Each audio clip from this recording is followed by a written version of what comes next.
I feel like there's an elephant in the room that we need to talk about.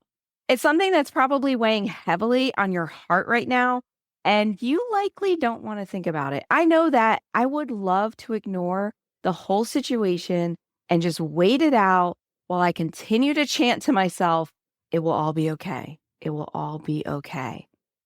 But from my experience, people who do that end up losing in the end. And I don't want that happening to you. So let's talk about the current economic climate and how it is affecting you and your career. Hey there, safety friends. Welcome to the Safety Geek podcast. I'm your host, Brye Sargent, CSP and 27-year safety professional. After spending years training safety leaders across the globe for a large organization and creating safety programs from the ground up over and over again, I'm now sharing my processes and strategies with you. Hello. Happy Memorial Day. At least that is the plan for when this episode comes out, but we are kicking off summer. Are you guys as excited as me? I am a warm weather girl, and here in Florida, we had a killer winter by our standards. So I am bracing for a brutal summer, but you won't hear any complaints from me because I would much rather be in 100 degrees than 30 degrees. Seriously. How do people up north end up standing this cold weather? It was craziness. Like we had days on end, it was 2 or 3 days in a row where it was in the high 20s, the low 30s. And I was like, no, thank you. No. Kudos to you that love the north, but not for me. But we are glad that it is summertime here in Florida. Now, on to our topic today. What I want to chat about is the economy.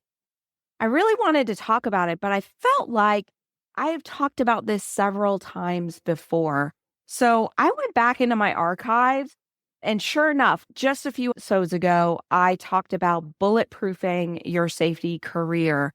Now, I say it was a recent episode, but in the scheme of things, because I took 16 months off, it was nearly 2 years ago. So I get that.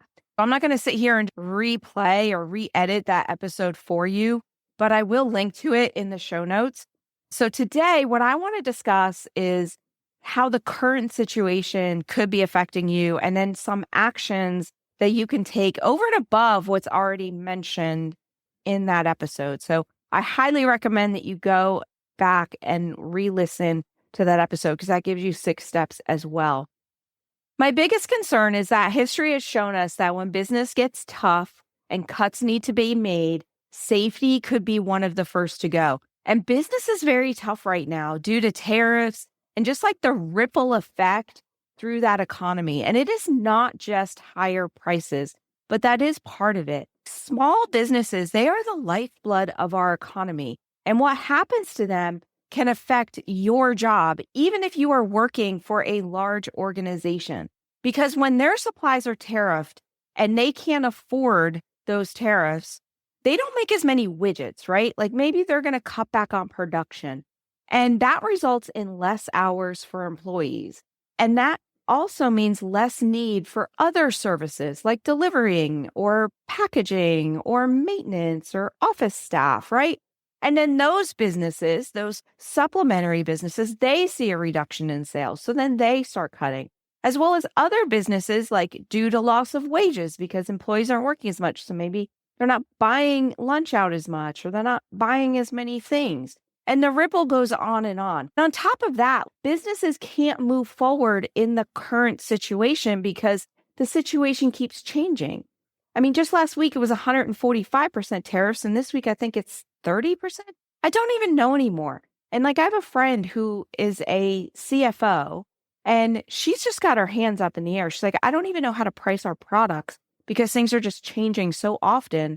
And here I have to make sure that we're making a profit. So these companies are now looking like, why should we even make changes? Why should we change our supply chain or anything? Because everything is changing. So 6 months from now, it may be different. And then our new suppliers might not be as good. I've even seen this in my daughter's business. Like she orders charms, she creates the artwork, but she has a supplier I'm not sure if it's China or if it is in another country, it might be Hong Kong or something, but that supplier is really, really good. So I'm like, well, are you going to pay those tariffs? And she's like, I have to because the other suppliers are more expensive and the quality isn't as good. So it kind of makes them get stuck, right? So it's easy for us to see or predict how this is going to affect safety. And it's easy for us to want to contract, right? It's easy for us to just go, I don't want to look at any of it. It's just a mess right now and I can't control it. So I'm just going to stop and contract and just wait it out. I feel myself wanting to do this as well. So what ends up happening, like we might stop our own spending or we might start saving in case the worst happens, right? Meaning like you get laid off. And at work, we tend to not want to ruffle any feathers. We don't want to upset anybody. And we don't bring things up that we know may fire them. I don't know if you've ever heard my story of my first aid kits, but that was like an example of that. Like he was spending the day firing everybody. So when he came to me, I normally pushed back, but I was like, nope, whatever you want, we'll do it because I didn't want to get fired that day. Or we might let stuff go because we're like, it's hard on everybody right now, and I don't want to make it harder on them. And plans that you may have had for the future are put on hold. Like maybe you had improvement projects or you had like initiatives that you were going to work on, but now your company has had to put them on hold. So I want to discuss today how we can be more proactive in these trying times. And definitely listen to that episode on bulletproofing your safety career because that gives you 6 tips. But I do have a few tips that I want you to consider to strengthen your current position. So that way, should your company be making cuts, they're not going to be looking your way. So number 1 is invest in your education. I hear the argument so many times like, I don't think my boss will approve this or my boss won't pay for it. Your boss is not supposed to pay for your continuing education. It's nice when they do. It is a benefit. That's why it's listed as benefits. But you really need to be responsible for your own education. And for one, education is not being tariffed right now. So definitely invest in your education. And it's something that once you've gained it, you can't lose it. And it just continues to pay you back.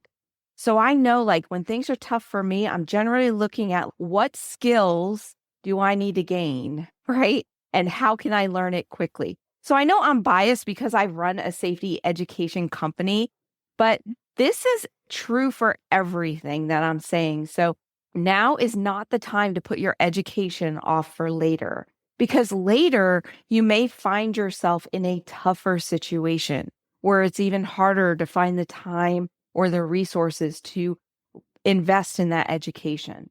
So what I want you to do is do an analysis on yourself. List out the skills that you may be lacking.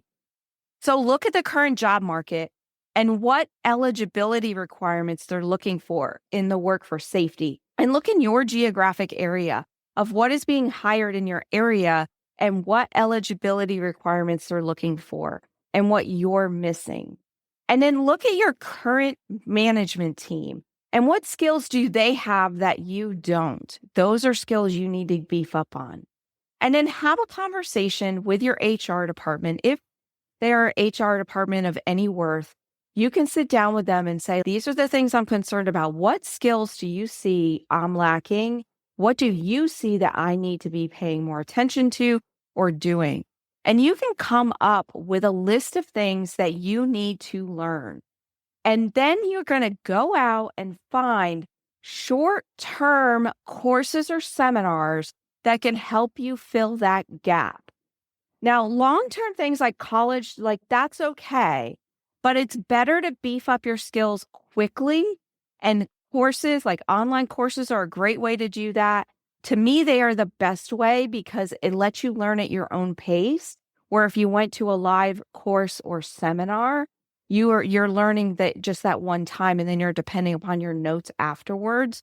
So a lot of times when I take online courses, I can repeat the lessons over and over again as I'm learning that skill.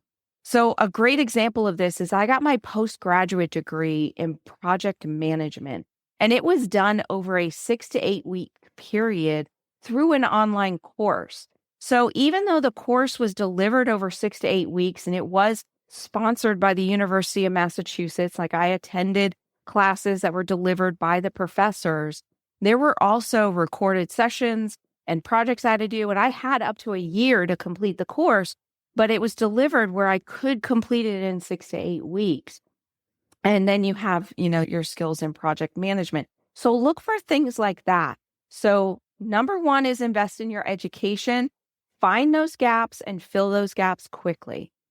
All right. So number two, I want you to proactively assist other areas in your organization.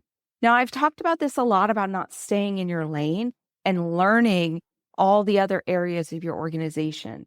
But now what I want you to do is if a department that you know is shorthanded, can you spare 30 minutes a day and offer to help them out? And if you could take on recurring responsibilities of other departments that are not necessarily safety related, such things might be like accounting or purchasing or sales or HR, things like that, or even maintenance, like the admin tasks for the maintenance department, something like that, where they usually have clerical tasks that are actually meaningful, that do need to be done, but they're short staffed. It's really hard for them to get to it. And if you start taking on those tasks and say, hey, right now I have some spare time, let me help you. Can I help you do this? You then become an asset to the organization, and then you're shown as a team player. But on top of that, it makes it hard to cut your position because now you're not just doing safety, you're also helping out one or two other departments. So they're not having to, give just safety responsibilities to somebody else. They now have to give all these other responsibilities to somebody else. You get me there? You're making yourself a more valuable employee, not just through safety. And this worked for me way back in 2008 during the recession. I took on accounting responsibilities, and then I made it through the recession because I was actually spending 5 hours a week working on accounting responsibilities that had nothing to do with safety. It was like credits or something like that. But I did those tasks. And then when business started to pick up, I actually then went to them and said, I can't do this anymore because business is picking up and my safety responsibilities are now greater. And a side note on this is that safety responsibilities don't necessarily decrease equally with the work. So as their business slows down, your safety responsibilities don't slow down at the same degree. They slow down a little, but the amount of hours to an effective safety management program remain relatively high. So you need to express that when you're helping them out, that you're actually letting things wait in your own department, or you're putting things on hold on your own department, that you're prioritizing their needs over yours. Now, when things get back to normal, if you've done this right, it's very easy to flip it back to be like, okay, I can no longer do these added tasks because things have now gotten back to normal. You stepped up during the crisis, but now that the crisis is over, they need to hire somebody to do these tasks. All right. So number 4 is something I talk about a lot, regardless of if we are in a crazy economic situation, but that is demonstrating the value you provide. And I think that this is inside of that bulletproofing episode. So I'm not going to dive into it too deeply, but you need to understand the business acumen. You need to understand how that business makes money, how they measure success, and how to connect your words to their goals. So learn to speak in the terms of return on investments and go beyond just accidents, incidents, and insurance rates, and really build up your operational expertise. So if you've ever attended my stuff where I have the 3 pillars of safety influence, you need to build up your operational expertise now more than ever. And lastly, now is the time to truly beef up your network. A strong network and connections gives you job security. So that way, if you are laid off, you can immediately reach out to your network and let them know that you're available. And if they hear of any positions, to let you know. And people are more likely to hire somebody from their network than from a job posting. If they have a choice between the two, they will choose their network over some random person in a job posting. So make sure that you are networking all the time and you're building those positive relationships within the safety community. So that means participating in local meetings. It means volunteering for those organizations. And if there is an opportunity to present, then you want to do that. Present on something you know. This helps you build authority within your network. So that way, if the worst happens, and then you say, hey, I'm looking for something, they're going to know you know what you're talking about. And I want you on my team. And you can also, what I really love everybody to do is create a coffee chat group. Reach out to other safety professionals in your geographical area, relatively close to where you work, so that way it's convenient, and have coffee with them on a regular basis. You may need support from them, or you could be their support, right? Everybody's going through this hard time, and having that strong network will really help you get through it. So it is crazy that the economy and even politics impact our profession as much as it does. And you would think that people would not want to cut safety when they're cutting costs or even like reverse regulations that keep people safe. But unfortunately, that is the way our politics go, is that we're ever changing based on the current administration and the current economic climate. You can definitely fight it by voting, but in the 2 years in between those votes, you really need to start being proactive about your career so that you don't end up the casualty of somebody else's decisions. So close those gaps in your education. Make sure that you're inserting yourself to assist other areas of the business and that you have exceptional operational expertise so that you can demonstrate the value that you provide. And don't forget to beef up that professional network. And you will be better off for it in the long run as well as the short run. I know we will make it through this hard time, that it will be better at the end. So just stay strong through it. And I will see you next time. Bye for now. Hey, if you're just getting started in safety, or you've been at this for a while and are hitting a roadblock, then I want to invite you to check out Safety Management Academy.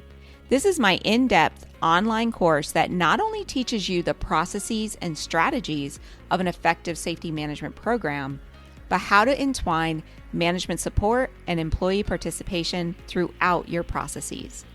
Are you ready to finally understand exactly what you should be doing and ditch that safety police hat forever? Then you have got to join me and your fellow safety scholars over at Safety Management Academy. Just go to thesafetygeek.com/SMA to learn more and to get started.